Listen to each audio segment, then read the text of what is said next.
Imagine कीजिए एक ऐसा ब्रांड अगर आप क्रिएट कर पाते हैं जो ना केवल इंडिया के एक एक कोने तक बल्कि दुनिया के कोने कोने तक और हर एक घर की थाली में पहुंच सके।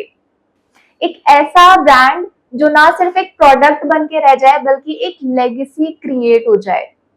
जी हाँ, आज हम हमारे यहाँ पर टेस्टप्रेन्योर पर AGSKI लेकर आया है एक ऐसा गेस्ट जिन्होंने ना सिर्फ एक ब्रांड को क्रिएट किया बल्कि एक लेगेसी बनाई। We are welcoming the person behind the Roop Mahal rice, the founder and CEO of Roop Mahal rice, Rakesh Garg ji. तो आइए पॉडकास्ट में हम उनसे जानते हैं कैसे उन्होंने एक सक्सेसफुल बिजनेस को क्रिएट किया और क्या क्या चैलेंजेस फेस किए, जानेंगे इस पॉडकास्ट में। मैं हूं तेजस्वी और आप देख रहे हैं AGSKI 360। So let's welcome him. Sir, आपका बहुत बहुत स्वागत है टेस्टप्रेन्योर पर। और हम लोग आपके बारे में काफी टाइम से यही सोच रहे थे कि जब आपसे बात करेंगे तो आपसे यही जानेंगे कि रूप महल राइस जो है, वो जो नाम है जिससे रूप और महल दोनों क्रिएट हो रहा है, ये नाम कैसे आपने सोचा कि ब्रांड का जो नाम है और वो घर घर तक पहुंच गया? Thank you so much for inviting me in Tastepreneur 25। Madam, मेरे हिसाब से हर घर एक महल होता है। जो हमारी फैमिली में जब हम ब्रांड का नाम डिसाइड कर रहे थे तो इसको एक रूप जो ऐसी चीज है ना कि जैसे हर घर में हर चीज एक बहुत सुंदर होनी चाहिए। तो किचन में सबसे सुंदर मैं राइस को मानता हूँ क्योंकि फाइबर भी कम होता है, प्योर चावल है। तो ये घर को महल मान के तो रूप महल और राइस, जैसे राकेश हमारे घर में जैसे नाम, मेरी वाइफ का नाम भी ऋतु है तो रूप महल RMM, मेरे बेटे का नाम MM मनन, रूप महल राइस महल भी हो गया। बहुत कॉम्बिनेशन हमने क्रिएट किया। फैमिली का भी लगाव रहा आपका और कहीं ना कहीं आपको राइस से बहुत ज्यादा लगाव रहा, तो वो मिलकर के बना आपका रूप महल।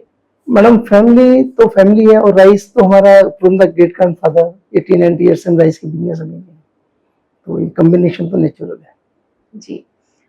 थोड़ा सा हम आपके बारे में भी जानेंगे, ब्रांड के बारे में भी तो हम जानेंगे ही, बट कहीं ना कहीं क्योंकि एक ब्रांड को क्रिएट करने के पीछे जो आपकी मेहनत है, 35 इयर्स आपने स्पेंड करे हैं इन चीजों पर, तो थोड़ा सा हम आपके बारे में जानना चाहते हैं कि जब आप छोटे थे तो आपने कैसा था आपका बचपना?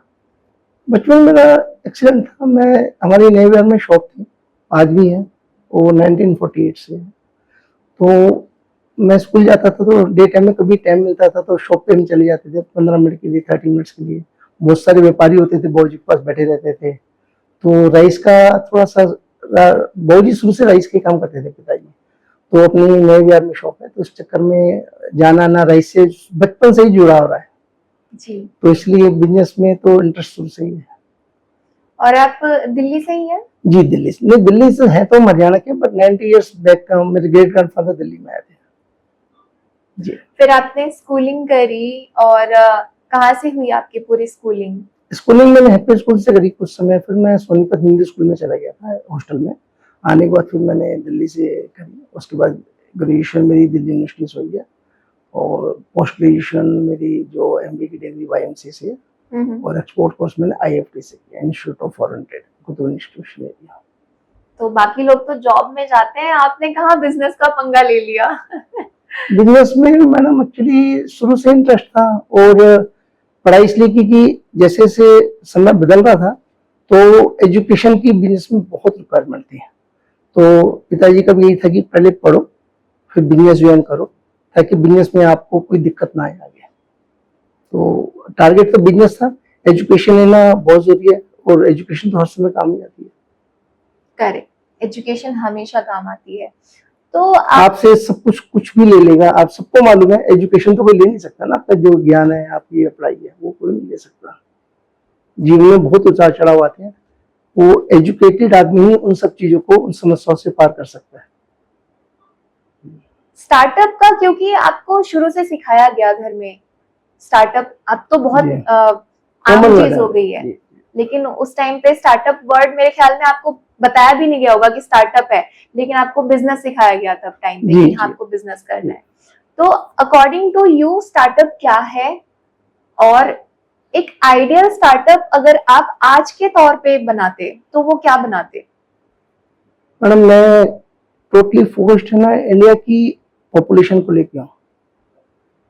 हर आदमी बिजनेस करता है, मेरा पैशन है राइस की इंडस्ट्री में कुछ ऐसे बदलाव लाना कि हेल्थ कॉन्शियस प्रोडक्ट बने, क्योंकि वर्ल्ड का 50% अब जो पॉपुलेशन है, आप ये मान लीजिए 4 बिलियन, वो राइस को ही टारगेट करता है खाने के लिए। और कुछ कंट्रीज में तो ऐसे 30% या 25% के करीब ऐसा है जो 3 टन फूड को ही राइस को फूड में लेता है। तो उसके लिए मैं बहुत अपने काम कर रहा हूँ, इससे राइस लोगों की हेल्थ में सपोर्ट है। राइस खाना अच्छी बात है, और ये सपोर्टिव भी होना चाहिए। तो ये मेरा स्टार्टअप मान लीजिए, मैं बहुत सारे इसमें एक्सपेरिमेंट करे जा रहा हूँ। I can not explain you right now कि लोगों को हेल्थ की दृष्टि से कितना सपोर्ट कर सकता है। बिजनेस करने के लिए तो हिंदुस्तान में करीब 60-70 लाख दुकानें भी चावल का काम करती हैं, तो मैं इसको अलग तरीके से कर रहा हूँ शुरू से ही, और उसके लिए मुझे अब बेनिफिट भी मिल रहा है जो मैं कर पा रहा हूँ। उसके लिए लोगों को समझ आ रही है कि जो काम कर रहे हैं वो जेन्युइन काम है और ट्रस्ट का काम करते हैं। एक बार ये रूपमेल आपने यूज कर लिया तो ये आपको रिपीट यूज करना ही है, तो एक जेन्युइन प्रोडक्ट आपको मिलेगा। रूपमहल राइस की जो शुरुआत हुई वो कहाँ से हुई? आई गेस 2008 में शुरुआत हुई जी थी। जी जी, तो वो ब्रांड कैसे? 2008 में हुआ था। राइस का काम तो मैं काफी पहले से कर रहा था।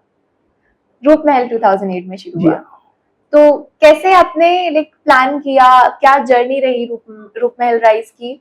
वो एक बार अगर हमारे जो व्यूअर्स हैं आप उन्हें बता पाए। देखिए मेरी नेबर में शॉप है, मैंने आपको बताया मैं एजुकेशन जब कंप्लीट किया 97 में, तो मैं फिर शॉप पे बैठने लगा। तो बहुत सारे व्यापारी आते थे, कस्टमर आते थे, जनरल ट्रेड वाले शॉप पर। तो और मेरे जो संपर्क के बॉयज थे या जो मेरे एजुकेशन में साथ रहते, वो लोग किसी किसी ब्रांड में काम कर रहे थे, नहीं फूड इंडस्ट्री में, डिफरेंट इंडस्ट्रीज में। तो फिर यही हुआ कि कुछ समय घर में भी कि राइस का काम अगर करना है आपको, तो आपको कुछ सालों का डीप एक्सपीरियंस होना चाहिए। बचपन से तो था, बट प्रैक्टिकल एक्सपीरियंस मुझे 1997 के बाद होने लगा। तो 7-8 साल मैंने इस एक्सपीरियंस को लिया, फिर एक ब्रांड स्टार्ट किया। आप कुछ कंपनियां आप देखेंगे कि उनका फंड उनके पास बहुत ज्यादा है, आप भी जानते होंगे। तो वो लोग, उनके जो ओनर थे, एमडी थे, उनको राइस का वो एक्सपीरियंस नहीं था, 40 साल का, 30 इयर्स का, 20 इयर्स का, तो उस कारण से वो आगे सर्वाइव नहीं कर पाया। तो राइस का इंडस्ट्री करने के लिए आपको एक डीप एक्सपीरियंस चाहिए। कब मार्केट आउट होती है, डाउन होती है, किस किस्म का चावल अच्छा होता है, जेन्युइन होता है, प्योर होता है, क्योंकि प्योर चीज लोगों को समझ में थोड़ा धीरे धीरे आती है रिपीट यूज करने पर, उससे ट्रस्ट क्रिएट होता है। तो मेरा फोकस शुरू से प्योर राइस के लिए रहा है।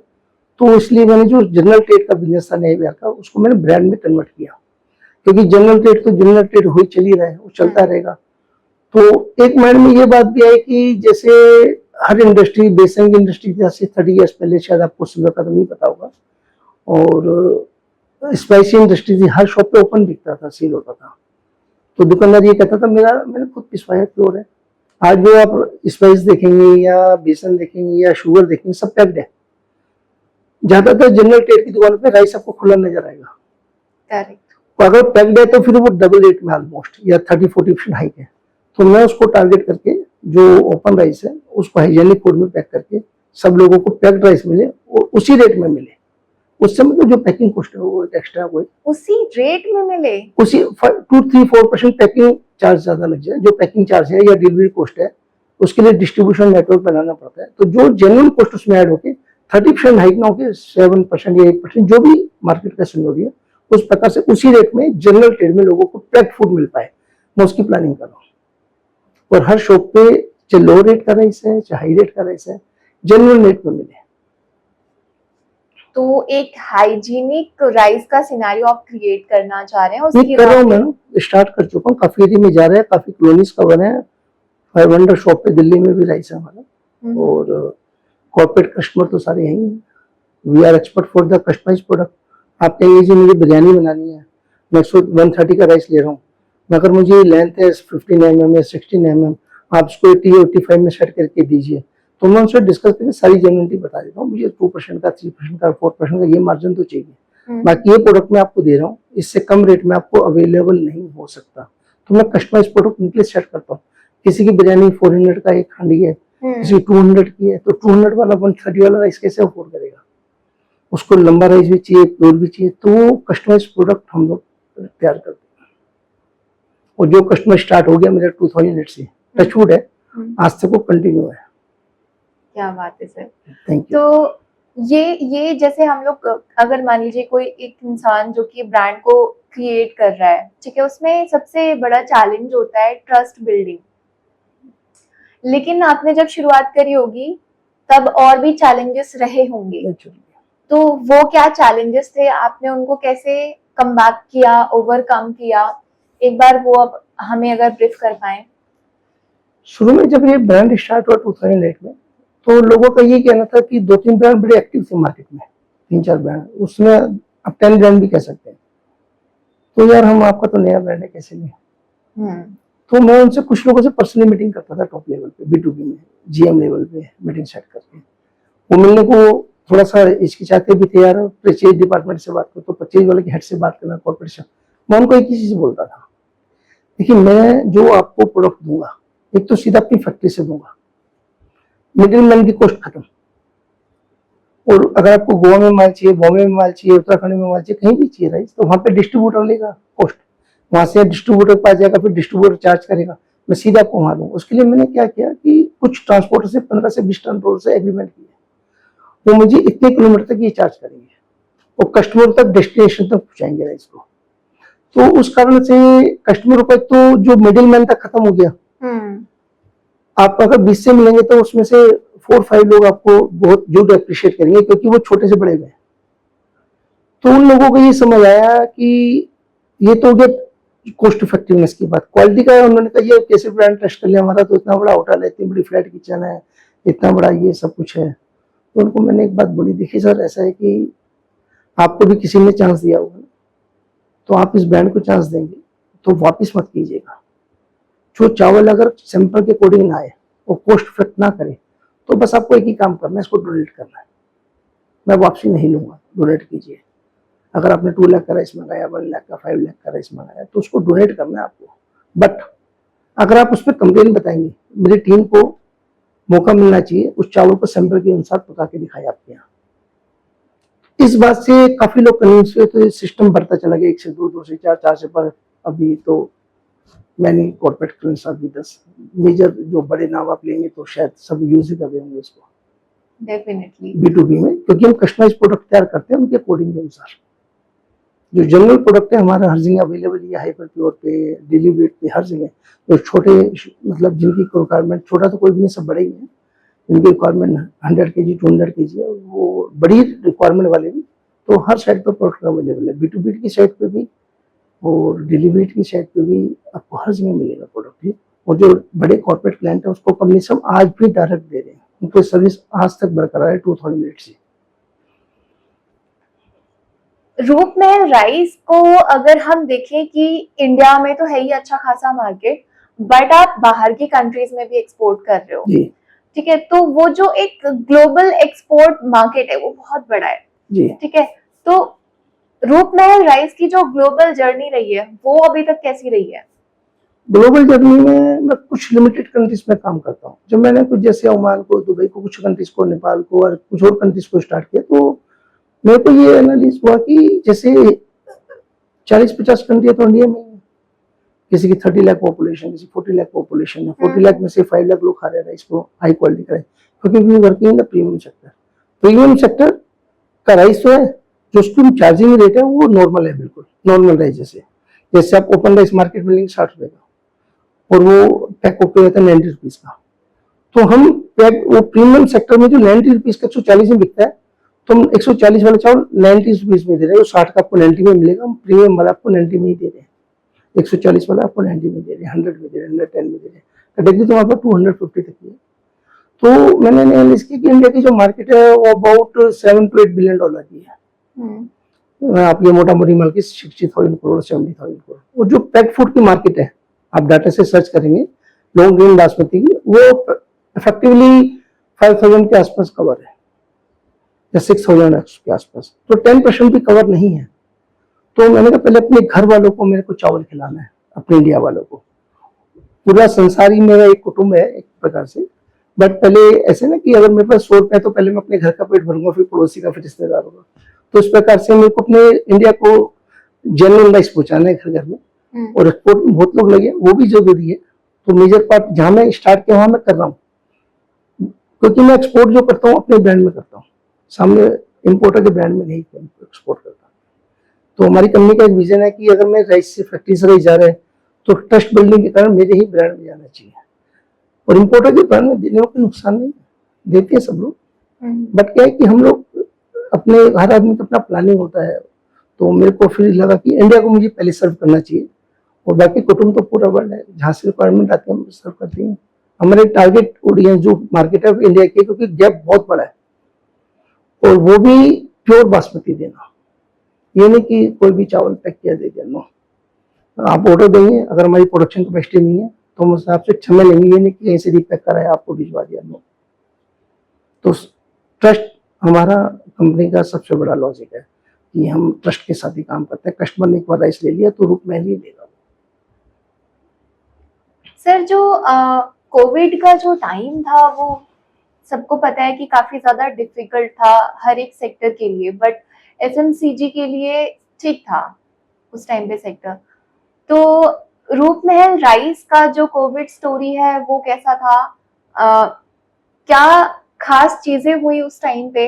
हालांकि वो दौर बहुत कठिन था, लेकिन आपके नजरिए से क्या कोविड स्टोरी है रूपमहल राइस की? रूपमहल राइस कोविड में एकदम इंटरेस्टिंग बात है आपको, मगर वो ठीक है। सेंट्रल जेल में मैं बासमती प्रीमियम सेक्टर में काम करता हूँ, तो बासमती का काम करता हूँ। अच्छा। टोटल तो सेंट्रल जेल में, तिहाड़ जेल में राइस खत्म हो गया, तो नेफेड में हमारा राइस रेगुलर जाते ही है गवर्नमेंट डिपार्टमेंट के लिए। तो उनका फोन आया मेरे पास, जी कल चावल चाहिए वहाँ। तो मैं कही आपको तो टेंडर है, कहते हैं मगर समय अवेलेबल नहीं हो पा रहा, तो आप कर दीजिए इस प्रकार का। मैं कहा मैं तो नॉन बासमती डील नहीं करता हूँ। कहते नहीं आप कर सकते, आपको करना है। तो मैंने 24 आवर्स क्या उनको 14-15 आवर्स में राइस को रेडी करके दिया, अरेंज कराना, प्लान में तैयार कराना। हालांकि मैं काफी किटें भी बहुत तैयार करके दी गवर्नमेंट डिपार्टमेंट है वो कोविड टाइम में। हालांकि मेरा किट का काम नहीं है, ना भी जानकारी है, तो मगर उन्होंने किट तैयार करनी, उसमें साबुन भी होता था, तेल भी होता था। तो गवर्नमेंट डिपार्टमेंट को ट्रस्ट था कि अगर राकेश ने हाँ भरी है, रूपमहल ने हाँ भरी है, तो काम होगा। तो बहुत कई हजारों किट उनको दिए गवर्नमेंट। तो जैसे सब लोग गाँव जा रहे थे, गवर्नमेंट सपोर्ट कर दी थी उनको। तो उस प्रकार से काफी हमने काम किया गवर्नमेंट के लिए। उन्होंने 5 किलो में चावल पैक करके दिया, कम रेट में मांगा। वो सब हमने कोविड टाइम में 2 महीने तक हम लोग लगातार रात दिन काम करते रहे उसके लिए, गवर्नमेंट के लिए, और कोई मार्जिन एक्स्ट्रा नहीं लिया। उससे ट्रस्ट ऐसा बिल्ड हुआ कि उनके पास जो भी नहीं गवर्नमेंट के ऑर्डर आते हैं, कुछ सेंट्रल बॉडी है, नेफेड है, केंद्रीय भंडार है, एनसीसीएफ है, तो वो उनकी, हमको भी लगता है ये मुश्किल टाइम में हमारे साथ खड़े हैं, और ये जो बात हाँ भरेंगे देंगे, तो ट्रस्ट और स्ट्रॉन्ग हो गया है। तो जो हम कर सकते थे हमने कोविड टाइम में किया, अपनी मॉरल रिस्पॉन्सिबिलिटी कैरी करते हुए। करेक्ट जी। और उस टाइम पे आपकी दिनचर्या क्या रहती होगी कोविड के टाइम पे? घर में खाना बनाया कभी? मैं उस समय फैक्ट्री में रहता था। जनरली मैं कम जाता हूँ, महीने में 2-3-4 बार जाता हूँ। उस समय मैं रहता था, क्योंकि मेरे वर्कर्स जो थे उनको पता था कि कोविड का टाइम है, मुश्किल टाइम है, और समय पर हाँ भरी तो काम करना है। क्योंकि जो वर्कर आया हुआ है ना, वो डायरेक्ट रिपोर्ट चेक कर सकते हैं। एक बार जो आ गया आज तक छोड़ के नहीं गया, अगर दिल्ली में काम कर रहा है तो। क्या बात कर रहे हो? मतलब जी, सेल्स ऑफिसर है, हमारी कंपनी के एडमिनिस्ट्रेटिव स्टाफ है, जो एक बार आ गया। 1-2 लोगों ने, सेल्स के लोगों ने शिफ्ट किया होगा, 2-3 लोगों ने, अदरवाइज जो आ गया आज तक कंपनी जब से खुली तब से है हमारे पास। 2008 से लेकर के आज हम बैठे हैं 2025 में। आपके जिस भी एम्प्लॉय ने ज्वाइन किया वो इधर उधर शिफ्ट जरूर हुए डिपार्टमेंट्स में? नहीं शिफ्ट ना, सेल्स वाले तो कई बार जैसे उनका गांव में शिफ्ट हो गए, जैसे 1-2 लोग छोड़ के गए सेल्स वाले, क्योंकि वो ट्रायल के तौर पे 1-2-3 लोग, बाकी कोई स्टाफ नहीं। प्रोडक्शन का, मार्केटिंग का, सेल्स के सब लोग, ऑपरेशन के डिपार्टमेंट सब लोग आ सके कंपनी से। तो कोविड टाइम में कुछ 4 किलोमीटर पैदल चल के आ रहा है। कुछ की तुमने पास इशू करा ली थी, गवर्नमेंट सप्लाई है, डीएसपी ने इशू कर दिए थे पास सारे, बेगमपुर में है। तो बाकी लोग कुछ मतलब लेडीज डिपार्टमेंट, उनके हस्बैंड उनको छोड़ के जा रहे हैं, और जेंट्स डिपार्टमेंट 5 किलोमीटर 7 किलोमीटर पैदल चल के आ रहे हैं, कुछ 8 किलोमीटर पैदल चल के आ रही है। ये जेन्युइन स्टोरी बता रहा हूँ आपको। तो 3 किलोमीटर से पैदल आ रहा है। फिर हमने गांव में आसपास, हमारे प्लांट के आसपास उनको जगह दिलवा दी, उनकी फैमिली को शिफ्ट करवा दिया। तो गवर्नमेंट डिपार्टमेंट के सारे काम थे, तो सब लोग ऐसे काम कर रहे थे। सुबह शाम तक गुस्सा आता, मैं वहां नहीं रहूंगा ऐसे मौके पे, और घर पे भी क्या करूंगा। मैं तो चावल में बोल रहा हूँ, मैं तो बचपन से ही चावल में बीता है, तो मैं खुद 1 लाख चावल पका चुका हूँ, तो दिन भर में एक्सपेरिमेंट में लगा रहा है। उस समय मैं एक दिन में 200 चावल पका लेता था, मुझे मौका अच्छा था चावल पकाने का, कैसे ब्लेंड करके पकाना उसको, कैसे कैसी क्वालिटी करना है, तो मैं उस काम में लगा रहता था। हाँ। हमने वहाँ पे एक छोटा सा ऑफिस हायर किया, उसमें अच्छा खासा किचन था, और मतलब वहाँ पे हम लोग एक्सपेरिमेंट भी करते रहे, चावल भी बनता रहे, स्टाफ काम, अगर मैं वहाँ खड़ा हूँ तो फिर सबको पता है सर सुबह आके खड़े हो गए, सबने अगर 1:30 बजे लंच किया है तो मैं 3 बजे लंच करता था। टी ब्रेक होता है हमारे यहाँ, इवनिंग टी ब्रेक होता है सब, तो सब लोग कर लेते, मैं उसके बाद करता था, तो एक उनका अलग से उनका जोश बना रहता था काम में। तो उस समय मैं फैक्ट्री में रहना ज्यादा पसंद करता था। सब लोग जानते मेरे मिलने जुलने वाले, सुबह डेट मेरे जैसे फैक्ट्री जाने का 8:50 है, तो मेरा डेट वही टाइम था जी। एक ना लाइक कॉमन पर्सपेक्टिव होता है एम्प्लॉयज के बीच में कि हमारा जो बॉस है वो ऐसे हैं या वैसे हैं। कुछ लोगों में नेगेटिव भी होता है कि हमारे बॉस खड़ूस हैं, अब वो होते भी होंगे ठीक है। अब जैसे हमारे बॉस हैं, he is really you know kind और बहुत डाउन टू अर्थ है, और वो एक चीज में बड़ा बिलीव करते हैं कि प्रॉब्लम पे फोकस मत करो, क्योंकि जिस पे आप फोकस करोगे वो ज्यादा बढ़ेगी, तो सॉल्यूशन पे फोकस करो। बहुत अच्छा सोचते हैं, सही है, जेन्युइन है। तो जब आपकी बात होती है, सुनने सुनने में तो आ ही जाता है, आपके तक भी आता ही होगा कहीं ना कहीं से, तो आपके जो एम्प्लॉयज के बीच में एक जनरल पर्सपेक्टिव है कि हमारे बॉस ऐसे हैं, वो कैसा सुनने में आया है आपको? देखो मैडम, आप ये मान के चलिए, अगर आप जैसे कंपनी के साथ जुड़े हैं, आप कहते हो मेरे ब्रदर को रख लीजिए, या मेरे फादर को रख लीजिए, या मेरे किसी कजन को रख लीजिए, हर दूसरे दिन, कोई महीने में, 2 महीने में, अब मेरी टीम के लोग ही ऑफर कर रहे हैं अपने रिश्तेदारों को कंपनी में ज्वाइन करवाने के लिए, तो शायद वो सेटिस्फाइड होंगे 10 साल बाद भी, 5 साल बाद भी। दूसरी बात यह है कि कंपनी में आज तक किसी भी स्टाफ ने कंपनी के खिलाफ कुछ सोचा भी नहीं होगा। कोविड टाइम में जैसे हमारा B2B का एक स्ट्रॉन्ग बिजनेस था, अब तो हम कई सेक्टर में, ऑनलाइन में, ई कॉमर्स में और एक्सपोर्ट में, काफी चीजों में, गवर्नमेंट डिपार्टमेंट में, हर सेक्टर में कुछ ना कुछ इन्वॉल्व, जनरल ट्रेड में भी इन्वॉल्व है। तो हुआ क्या था कि जैसे कोविड टाइम में सैलरियां कटी थी लोगों की, तो हमारी कंपनी के टेलीकॉलिंग डिपार्टमेंट था, तो अगर बिल्कुल छूट दे देते तो सारे कस्टमर पेमेंट होल्ड कर लेते। यू विल नॉट बिलीव, करोड़ों रुपया था B2B में, रूट मेल राइस का 1 रुपीज, इवन सिंगल 1 रुपीज, कोई बेड डेट नहीं हुआ, सारा रिकवर हुआ। हमने एक स्पेशल फंड बनाया। तो जब हम कस्टमर के लिए इतना सोच रहे हैं, हमारी टीम के लोगों को बोलते थे आपको सैलरी मिल रही है, कोविड टाइम में आप काम कर रहे हैं, जैसे 20 मार्च को स्टार्ट हुआ था, तो कहते सर रूट मेल है सर, वो कुछ नहीं बोलते थे, आप 10 साल से काम कर रहे हो ना, रूट मेल है, आपके लिए भी बजट बना दिया आपने, 60 लाख रुपए देना है, वो आप 2 साल में धीरे धीरे दे देना, करंट राइस लेते हो, पैसे देते हो, आपका रेस्टोरेंट बंद हो गया, तुम क्या कर सकते हैं, होटल, इस समय दिक्कत ऐसी है। वो बस एक ही बोलते थे, हम रूट मेल के साथ जुड़े हुए हैं बस। तो किसी की भी सैलरी टचवुड है, चाहे कोविड आए जाए, किसी की कभी दिक्कत किसी की नहीं आती है, कोई डिडक्शन नहीं होती है, सब लोग कंपनी में आज भी जुड़े हुए, कोविड से पहले भी थे, कोविड से बाद भी है। बाकी वो कुछ पीछे से चर्चा क्यों करेंगे, क्योंकि कोई प्रॉब्लम होती है तो मुझे पर्सनल SMS करते हैं, सर ये दिक्कत है देख लेना, हमने मेरे साहब से कहा था सॉल्व नहीं हो पा रही है भाई साहब, तो मुझे पर्सनल SMS क्यों करेंगे, क्योंकि कोई भी प्रॉब्लम आती है, मैं daily I wake up about 4:15 AM, तो मैं सारे व्हाट्सएप जो चेक नहीं कर पाता हूँ तो सुबह चेक करता हूँ, और सबको पर्सनली उसको बोलता हूँ, और जैसे किसी भी प्रॉब्लम है किसी की तो उनको बोलता हूँ, मैनेजर को SMS करूंगा, आप उनको अपने पास बुलाएंगे, मुझसे वीडियो कॉल कराएंगे या व्हाट्सएप कराएंगे, तो उस व्हाट्सएप कॉल से या वीडियो कॉल से पहले ही मैनेजर उसकी प्रॉब्लम को पहले ही दूर कर देता है। मतलब काफी रीचेबल बॉस हैं कि आप तक पहुंच है एक ईच एम्प्लॉय, अगर उनका कोई भी कंसर्न होता है। मगर बहुत रेयर मुझे SMS करते हैं, उनको पता है कि पहले वो उनको जाके बोलते हैं, एप्लीकेशन जमा कराए थे, मैं आपको 2 बार बोल चुका हूँ, ये प्रॉब्लम छोटी मोटी प्रॉब्लम होती है, तो मगर जो मैनेजर्स लोग हैं उनके सामने भी दिक्कत होती है कि एक को अगर रिक्वायरमेंट पूरी करती तो दूसरे को रिक्वायरमेंट, तो वो सिस्टमेटिकल वे में चलता है सब, कोई ऐसी दिक्कत नहीं होती है किसी को। जी, आजकल ना हम लोग काफी ज्यादा कन्वर्सेशन सुन रहे हैं, हेल्दी लाइफस्टाइल की बहुत बातचीत हो रही है, हर कोई बात कर रहा है कि ऑर्गेनिक राइस या फिर ब्राउन राइस खाने की बात होती है, डाइट राइस की बात होती है, तो क्या रूप महल भी ऐसा कुछ प्लान कर रहा है आगे?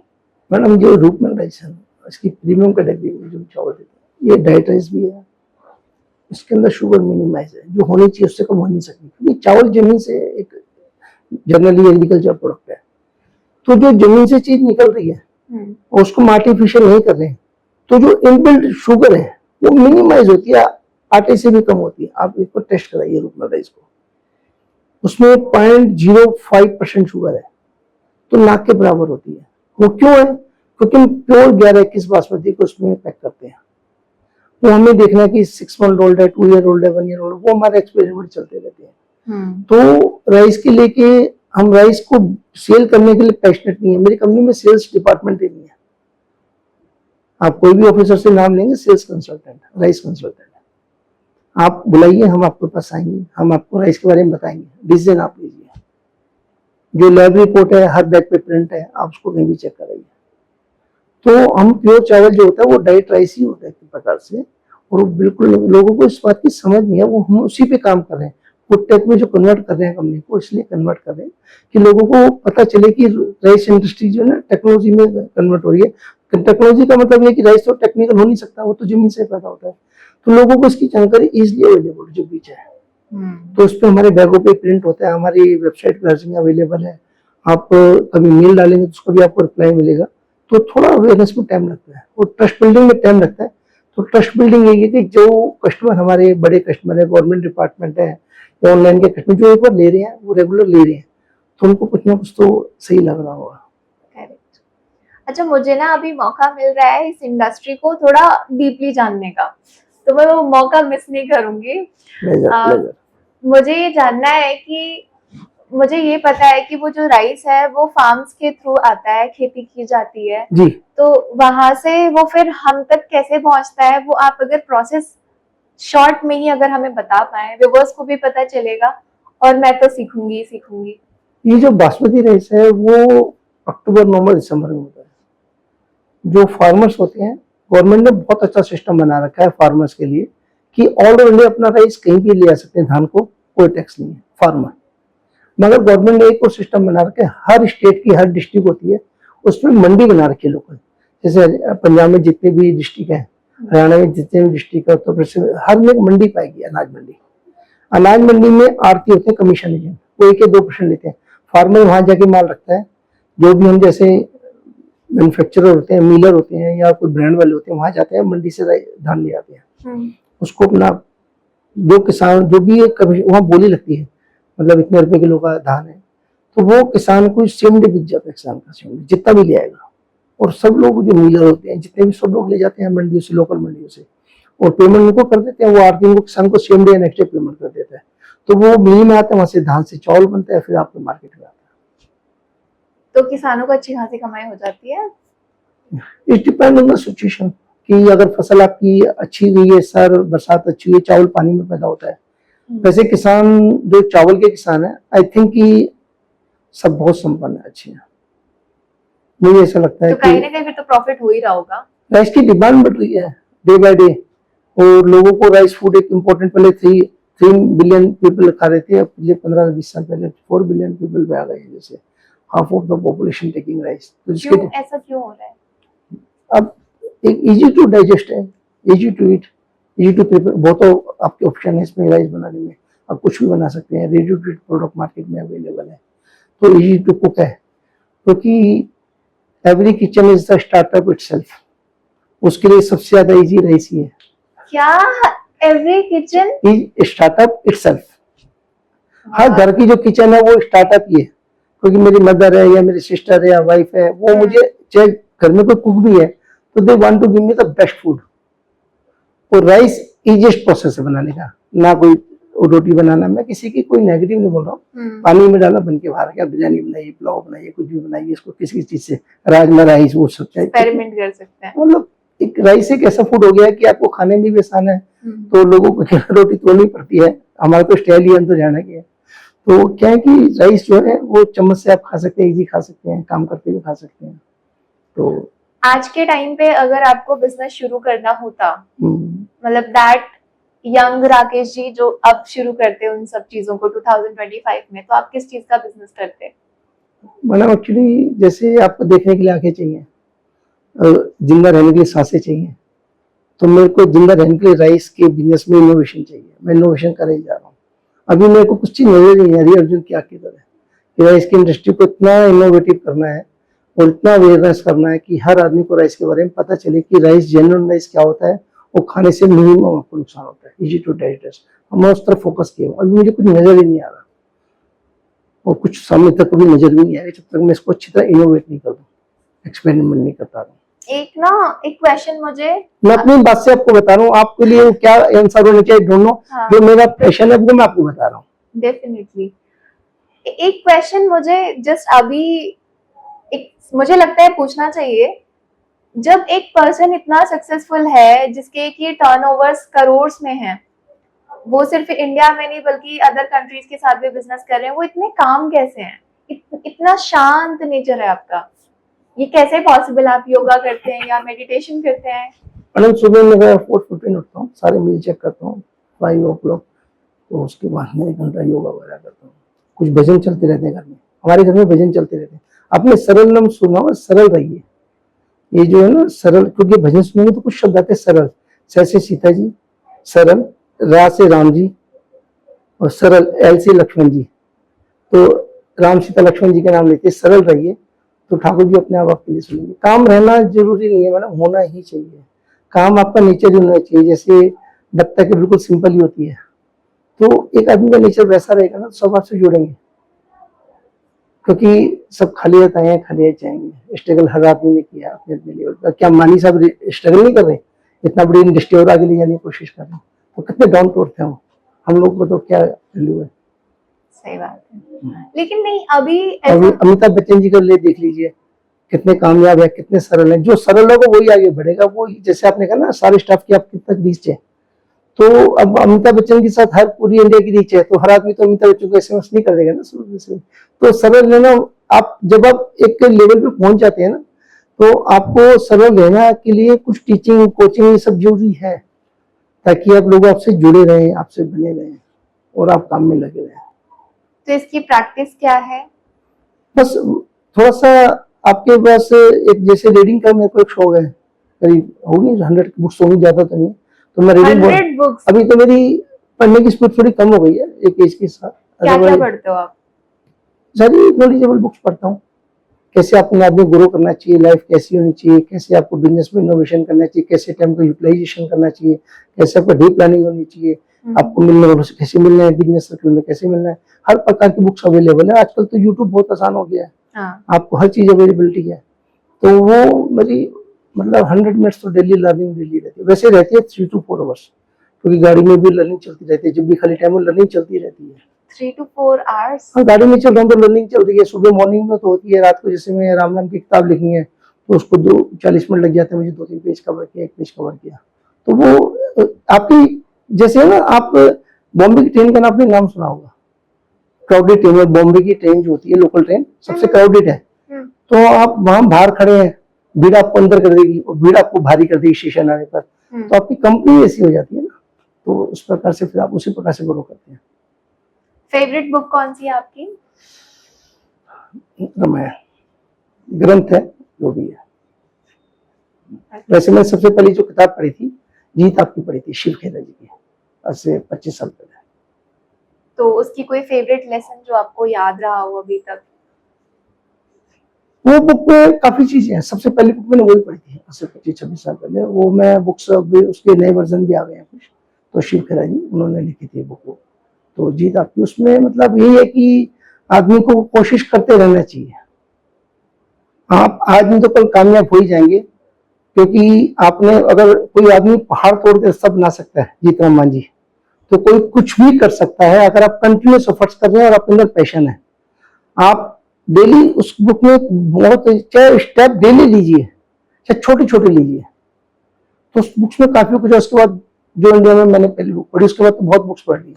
आपको इंग्लिश राइटर की भी बहुत बुक्स हैं, तो आपने पहली बुक बताया तो मैंने इसलिए बताया। वो बुक थोड़ी फट गई है, नहीं ले आया हूँ, पढ़ता नहीं हूँ, पुरता उस पुरानी बुक को ही हूँ मैं। उसको मैं कभी कभी टाइम निकाल के पढ़ता हूँ जी। वैसे गीता रामायण में पढ़ता हूँ, और भी नॉलेजेबल बुक्स तो पढ़ता ही रहता हूँ। अभी आज के टाइम पे जो यूथ है, जो ऐसे यूथ हैं जो कि फूड सेक्टर में या एग्री सेक्टर में जाना चाहते हैं अभी, तो उनके लिए आप क्या मैसेज देना चाहेंगे इस पॉडकास्ट के थ्रू? देखिए, जो टेस्टी प्रो एंटरप्रेन्योर जो ये चीज है ना, आई थिंक कि इस प्रकार के जो अपने इनिशिएटिव लिए, वैसे तो मास्टर शेफ वगैरह आ रहे हैं, मगर जो बच्चे नई चीज को पिच करेंगे, I think one of them become a food industry leader and they need, we should trust on them and I think कि वो लोग काफी अच्छा काम कर सकते हैं, because they are trying itself. Because ये स्टार्टअप कल्चर जो है, जैसे यूएसए में तो अब से 50 साल से चल रहा है, इंडिया में स्टार्टअप कल्चर जो ज्यादा वेल नोन हुआ है वो कोविड के बाद हुआ है। खाली टाइम में लोगों को फर्स्ट टाइम था, उन्होंने वो सीखा, तो वो ये ज्यादा उसके बाद डेवलप हुआ है। तो इस प्रकार के प्रोग्राम से लोगों को बहुत इनोवेशन मिलेगा, क्योंकि शुरू के मतलब 1000 में से 99995 जो स्टूडेंट्स होते हैं वो तो इसलिए डैमेज हो जाते हैं, उनको सपोर्ट ही नहीं मिल पाता, उनको कोई ट्रस्ट ही नहीं करता। तो हिम्मत ही, गवर्नमेंट की पॉलिसीज तो बहुत है, बट क्या है कि लोगों को अवेयरनेस नहीं है, तो उस कारण से उनको पॉलिसी का फायदा भी नहीं मिल पाता। पर इस प्रकार के प्रोग्राम से लोग बहुत आगे आएंगे। जी, congratulation to this kind of program, really. Thank you so much sir. हमने क्रिएट ही इसीलिए किया है बिकॉज ये जो प्लेटफॉर्म है कहीं ना कहीं लैकिंग हमें भी फील हो रही थी कि टेस्टप्रेन्योर जैसी चीज कुछ होना चाहिए। बिकॉज अगर हम अभी बात करें, like I do the podcasting thing, ठीक है, आप जैसे जो जिन्होंने क्रिएट करी है एक लेगेसी, ऐसे लोगों से मैं मिलती हूँ हर रोज, तो मैं उनसे यही सीखती हूँ।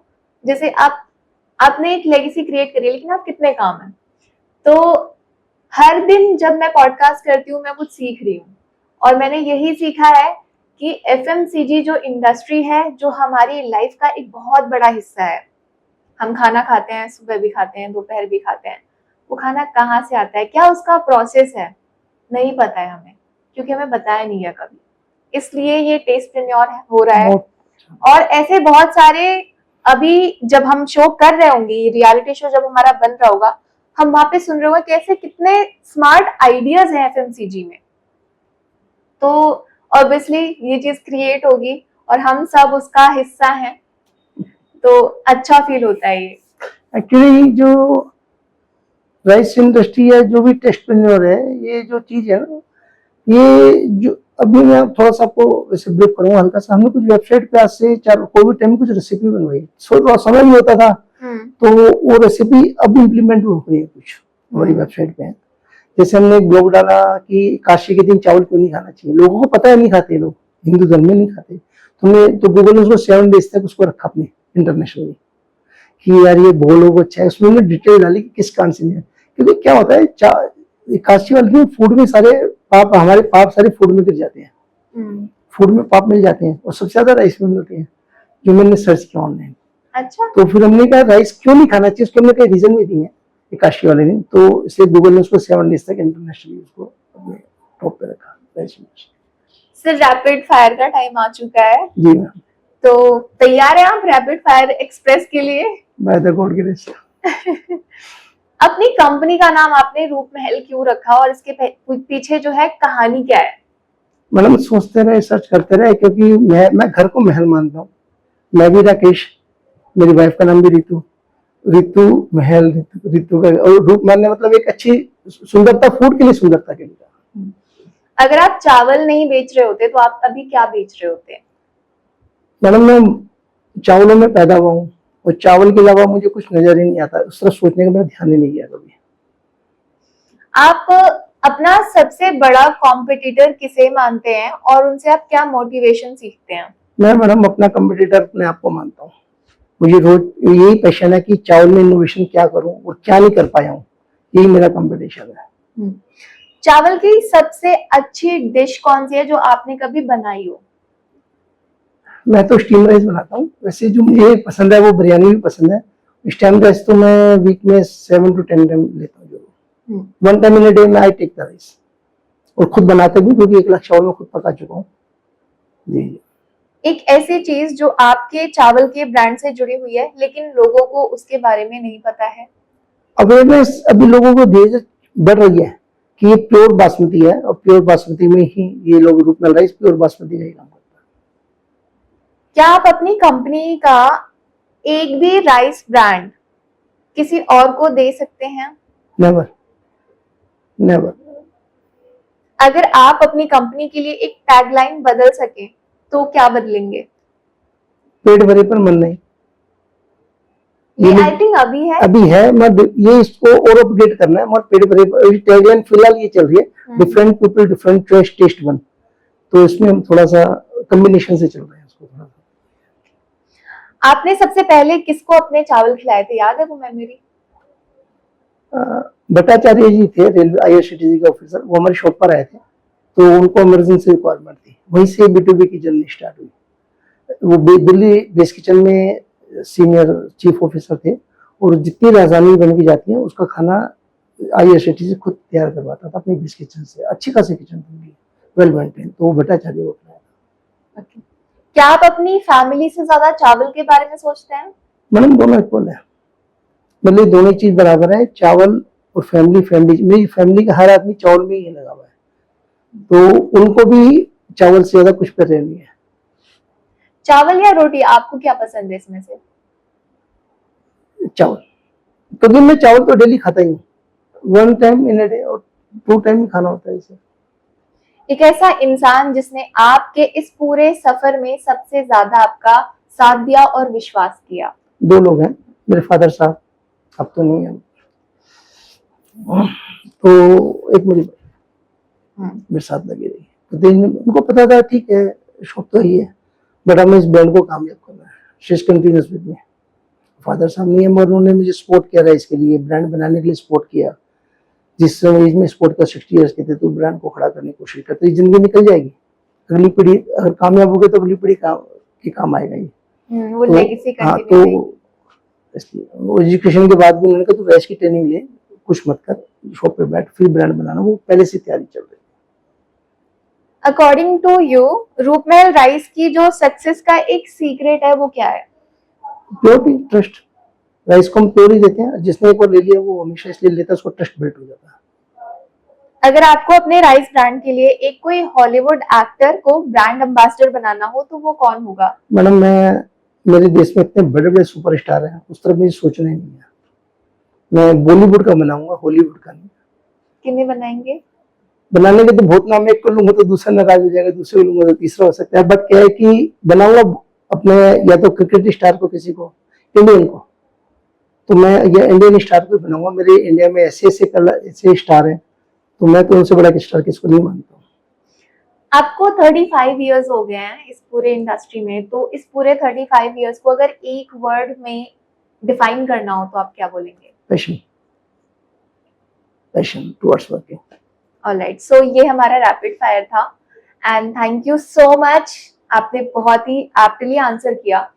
पॉडकास्ट का जो एक्सपीरियंस है, आई गेस कि वही एक चीज है कि मैंने आपसे कामनेस बहुत सीखी है। मुझ में वो कमी है, मैं काम नहीं हूँ बिल्कुल भी, मैं बहुत ज्यादा बोलती हूँ। एनीवेज, आपसे हमने बिजनेस मंत्रा सीखा, कैसे हमने देश से जुड़ करके हम कहाँ कैसे ग्लोबल लेवल तक जा सकते हैं, हमने आपसे बहुत सारी चीजें सीखी हैं sir. And thank you so much for coming on our podcast. आपने टेस्टप्रेन्योर के लिए भी बहुत अच्छा मैसेज दिया है, यूथ के लिए मैसेज दिया है, एंड ऐसे ही रूपमहल राइस और भी देशों में, कंट्रीज में पहुंचे, इन्हीं गुड विशेस के साथ। आपको धन्यवाद आने के लिए हमारे पॉडकास्ट में। Thank you so much for inviting me. Thank you so much.